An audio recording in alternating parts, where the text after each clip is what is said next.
Episode 328 of the Lone Hockey Podcast. Today we're talking about the Connor McDavid situation heading into the 2025-26 NHL season. What could happen with McDavid, everything that could transpire. And I think the biggest difference that we could see, we obviously know that the CBA ruling has the maximum term on contracts at 7 years instead of 8 now. So I think that could change things a little bit and tweak things a little bit. More so for McDavid, I think he has all the leverage in this scenario more than the Oilers do because he can take this as long as he wants to throughout the season. And I think it also depends on if the Oilers win, if they're able to contribute, and if they're able to have a winning team and winning players around him. Because the history with the Oilers, especially in recent years, is that they don't get enough goaltending and that they can't make it through all the way and push through in the finals. So the question becomes if McDavid is willing to stay there, what happens long term? Do the Oilers continue to win? Do they make changes? What happens? I think it just comes down to if he can win in Edmonton too, because that's another big thing, right? Because there's so many different scenarios that have gone on where he's been able to make all the impact that he can, and for some reason, some of the things haven't gone right around him, causing Edmonton to not be able to win as a team. So it's not necessarily fully on McDavid. It's more so on the fact that the team around him hasn't been built quite high enough to be able to allow him to win because he's McDavid and he can do pretty much everything that the Oilers need and everything that he needs to do individually. And the Oilers just can't win. So I think that's an interesting thing to look at. Another interesting thing to look at is how long this could go on throughout the season. He could very well push this extension, if there is one, to the playoffs, or he could push it to the trade deadline. However long it goes, I think it's going to be important, whichever way he goes. And again, it's going to depend on it if the Oilers can sustain their winning pedigree in this season, because this is a big season, and if they can be able to just find a way to break through. And I think if they break through and win, McDavid's going to stay.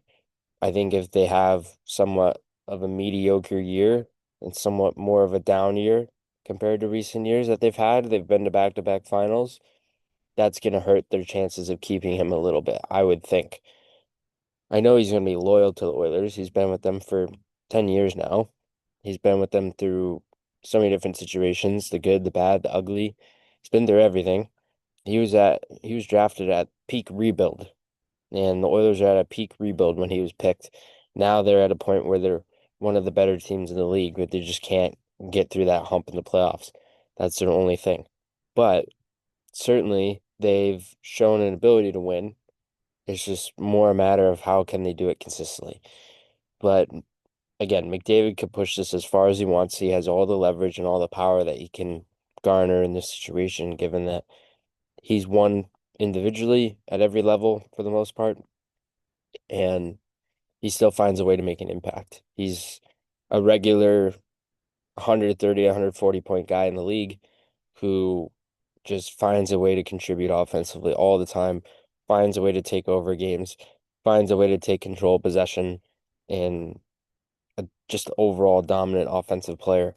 And I think worst case scenario with the Oilers, if they don't win, you look to trade him immediately, try to get at least a ton of value out of him as much as you can get.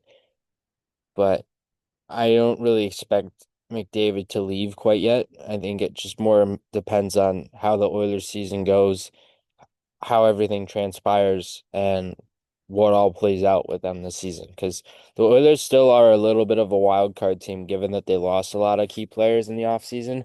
They had to sign some big names to some big ticket extensions, which caused some guys to leave. And it'll be interesting to see how the younger guys that come in, like the Isaac Howard, if he plays regularly, or the Matthew Savoy, or someone like those guys, how they're able to contribute and make an impact right out of the gate. I think if you get an impact from the younger guys, especially in the forward group, the Oilers are going to be fine. They're going to be playing elite level hockey right from the get-go. Just more depends on how much impact they can get from those guys right off the bat inside their top nine. With McDavid, though, certainly interesting situation to follow throughout the season. I don't necessarily think it's at 100% guarantee that he actually signs with the Oilers yet. I think, once again, he's given everything that he's done to the Oilers for the past 10 years. And if he's going to make a decision, he doesn't have to make one immediately. And he can wait it out a little bit. There's still plenty of time. I think there's a Lou Lamoriello quote somewhere that says, if you have time, use it. So I think with McDavid, he's going to use all that time that he can. And I wouldn't be surprised. I think Jeff Jackson will be fine with that, given that he knows McDavid very well and knows the personality and tendencies of him. And I'm just curious to see how everything plays out, how this whole situation transpires, what ends up happening throughout the back half of the season, and if McDavid actually ends up signing or not. So it'll be an interesting situation to follow.